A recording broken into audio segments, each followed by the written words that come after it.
Minum kopi pagi hari ini, pagi panas sih, uapnya kelihatan, wah, terekam dengan baik uapnya, paginya ngopi-ngopi. Saya suka kopi pahit, kadang-kadang untuk menjadikan manis ditambah setetes stevia,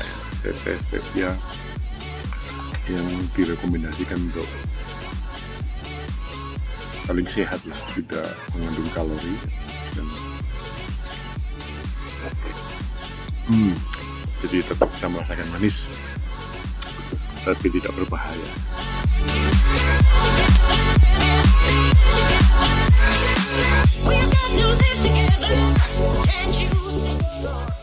Ini adalah daun lempuyung ya, lempuyung. Khasiatnya ini apa, Mas? Khasiatnya banyak sekali. Ya. Ini enak ini. Oh, bunganya juga bisa dimakan. Bisa. Oh, oke. Dimakan.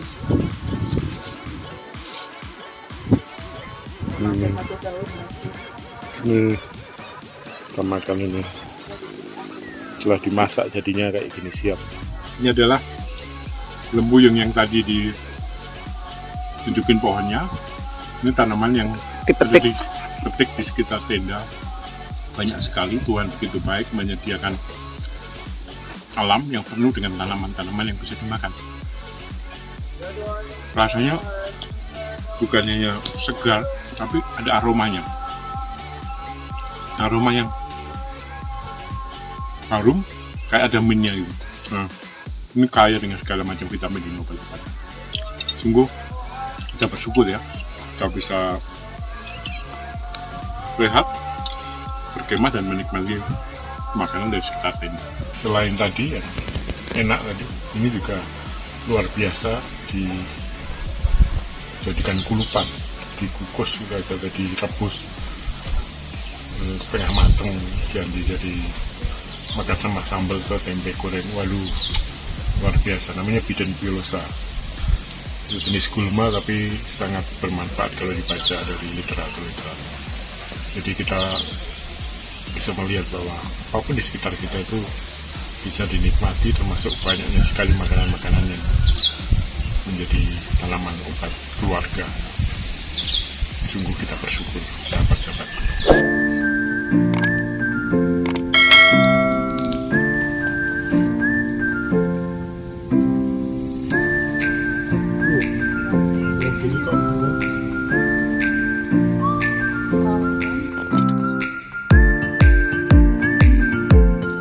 Kami ada di restoran Panorama ya.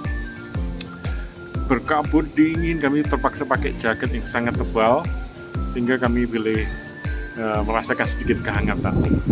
Kami di sudut restoran sambil menikmati indahnya pemandangan yang di luar sana. Kira istri saya, nah itu belakang kabut semuanya sehingga kita tidak harus berpakaian tebal supaya siap menghadapi kabut ini.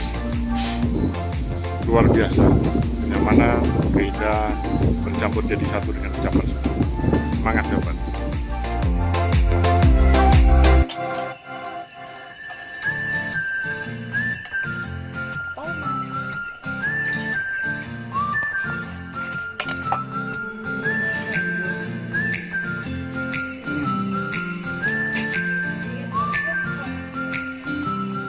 Nah sahabat, ketika kita ada di tempat yang sepi, kemudian dingin, dan kemudian ada waktu untuk melakukan kontemplasi, perenungan pribadi, maka di tempat-tempat seperti itu kita bisa belajar hal-hal yang sangat mendasar dalam kehidupan. Manusia pada dasarnya dibagi menjadi 3, yaitu orang-orang yang disebut dengan orang-orang yang bebal, itu jatuh dalam kesalahan yang sama. Dia dinasihati, dia diingatkan, dia iya tetapi tidak berubah. Kalau hal-hal seperti ini menjatuhkan dia, pergaulan yang buruk merusak hidupnya, hal-hal yang buruk, dia sudah pernah jatuh lagi. Dan inilah orang-orang yang bebal, tidak mengenali dirinya dan juga tidak mengenali orang lain. Orang yang mengenali dirinya tahu bahwa dirinya nggak sempurna, ada bagian yang baik dan ada bagian yang harus diperbaiki, yang masih belum baik, dan itu harus benar-benar memahami diri. Orang seperti ini, orang bebal ini jatuh dalam kesalahan yang sama, jatuh pada lupa yang sama, karena pergaulan, karena tidak punya tekad, tidak punya keinginan untuk memperbaiki diri. Yang kedua adalah orang yang menyebut dirinya orang pintar. Nah, orang pintar ini pakai istilahnya adalah, saya tidak akan mengatakan kalau belum mengalami, saya tidak berani menasihati kalau belum mengalami. Tapi sesungguhnya hidup ini tidaklah seperti yang orang pintar katakan. Kenapa? Tidak mungkin kita mengalami segala hal dalam kehidupan. Ada hal-hal yang mungkin kita tidak bisa alami. Ada hal-hal yang mungkin kita kalau mengalami, mungkin kita tidak bisa keluar. Seperti kita mencoba narkoba, maka kita seperti terjun dari lantai 10, nggak bisa kita kembali. Karena itu untuk hal seperti ini kita nggak bisa mengatakan saya nggak mau menjadi penasihat atau menasihati orang kalau belum mengalami pergaulan yang bebas. Barangkali ada kesalahan-kesalahan yang diizinkan dan itu menjadi pelajaran yang baik. Tapi kita tidak harus mengalami semua kesalahan. Dan orang yang nomor 3 yang saya sebut dengan orang yang bijaksana adalah orang yang bisa memilih-milih dalam hidupnya.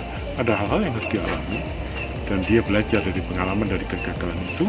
Ada juga hal-hal yang tidak perlu dialami, dia cukup mendengar dari orang lain sehingga dia kemudian dia belajar dan cerita orang lain, nasihat orang lain menjadi miliknya dia menjadi bertumbuh, dia menjadi mengenal banyak hal karena dia belajar dari buku, dari bertemu orang, dan dia nggak harus mengalami hal-hal yang seperti narkoba, pergaulan buruk, atau yang jelas-jelas akan menenggelamkan hidupnya, menenggelamkan dan menghancurkan hidup. Nah, waktu ini singkat sahabat, waktu ini nggak lama, hidup hanya sekali. Marilah kita menjadi orang-orang seperti apa yang saya tawarkan tadi, yaitu menjadi orang-orang yang bijaksana. Kita bisa matang, kita bisa kuat, karena kita belajar dari apa yang orang lain alami, dari kegagalan, dari ini juga dari keberhasilan, atau hal-hal lain yang sesungguhnya nggak mungkin kita alami karena waktu kita singkat. Nah, saya juga menyampaikan bahwa yang lama itu tidak selalu lebih baik. Lama tetapi tidak memiliki kualitas yang baik. Jadi yang pendek tetapi produktif kadang-kadang jauh lebih baik. Coba kita bayangkan hidup kuliah lama bukan berarti baik. Mungkin karena dia tidak rajin, harus retake kembali. Atau hidup yang lama itu tidak juga berarti baik. Kita tahu pelayanan yang kita lakukan bergantung dari dampaknya, bergantung dari capaian-capaian yang kita lakukan sebagai buah dari sikap yang mensyukuri bahwa hidup ini adalah kasih karunia dan kita bisa berbagi kepada orang lain. Kita menjadi orang-orang bijak karena kita ada waktu untuk merenungkan, untuk belajar kehidupan, untuk belajar dari tokoh, belajar dari sahabat, baik kegagalan, keberhasilan. Itulah yang membuat kita semua bisa memanfaatkan hari-hari hingga menjadi hari-hari yang baik. Ingat, waktu yang diberikan Tuhan itu sama kepada semua orang 24 jam, tergantung kita mau pakai seperti apa. Pakai dengan bijaksana, hitung, atau kita melewatkan begitu saja. Satu-satunya sumber yang terbatas itu waktu. Kenapa? Apa yang sudah kita kerjakan, kita lalui, kita tidak bisa ada di dua tempat bersama-sama. kita nggak bisa ambil lagi. Karena itu kalau hari-hari ini engkau sedang memiliki keluarga, orang-orang yang mengasihi, berikan waktu, berikan perhatian, jadilah orang yang bijaksana. Nggak semua hal bisa kita kerjakan. Ada saatnya kita berkata tidak pada hal-hal yang memang tidak kita butuhkan. Tetap semangat.